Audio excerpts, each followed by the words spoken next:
ای کشورم کاشانه می سازم چون د لرغوني هرات پر لور هله بکونکي سفر پیل مژده برای تامین انرژی پایدار به زون غرب کشور، صفحه جدید برای آینده روشن.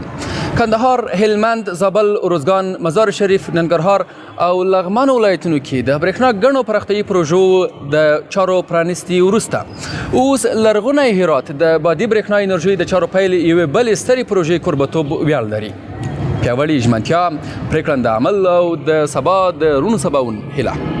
برای نخستین بار در تاریخ کشور افتتاح کار ساخت بزرگترین پروژه انرژی برق بادی به سرمایه گذاری 64 میلیون دلار.